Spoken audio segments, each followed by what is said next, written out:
En République démocratique du Congo, le 14 mars 2026, le sénateur du Sud Kivu, Norbert Basengezi Katintima, a déposé au Sénat une proposition de loi visant à réviser la loi électorale de la RDC. Cette initiative, à 2 ans du prochain cycle électoral de 2028, étant renforcer la transparence et l'équité des scrutins.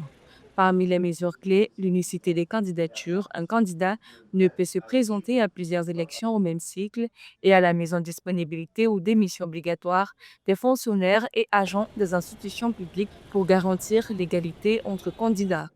Le sénateur prévoit également la consultation de la société civile, des partis et parlementaires pour affiner la réforme.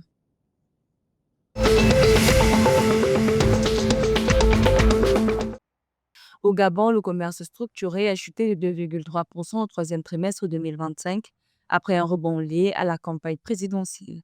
Le recul touche les grandes surfaces et distributeurs ainsi que certains segments comme le commerce pétrolier et pharmaceutique, fragilisés par les retards de paiement de la Caisse nationale d'assurance maladie et des garanties sociales.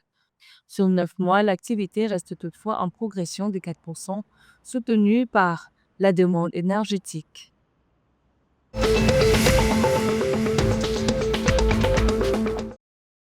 Le Cameroun a lancé l'exécution de son budget touristique 2026, doté de 10,391 milliards de francs CFA pour moderniser les infrastructures, promouvoir les destinations locales et renforcer les capacités des acteurs du secteur. Présenté le 9 mars à Yaoundé par le ministre par intérim du Tourisme, Gabriel Bayrobé, le programme consacre 4,65 milliards de francs CFA à la promotion du tourisme intérieur, 3,2 milliards de francs CFA pour attirer les visiteurs internationaux, 1,2 milliard de francs CFA aux communes et 300 millions de francs CFA aux régions pour le marketing territorial. L'initiative vise à relancer le secteur, valoriser les ressources culturelles et naturelles et accroître la contribution du tourisme à l'économie.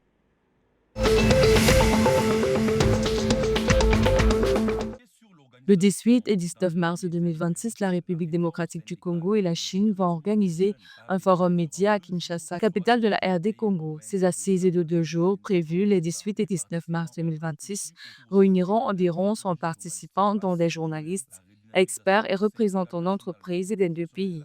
La première journée abordera la coopération médiatique et économique sino-congolaise, tandis que la deuxième se concentrera sur les défis du journalisme et la transformation numérique. Ceci dans le but de renforcer le dialogue et la collaboration professionnelle entre les médias congolais et chinois.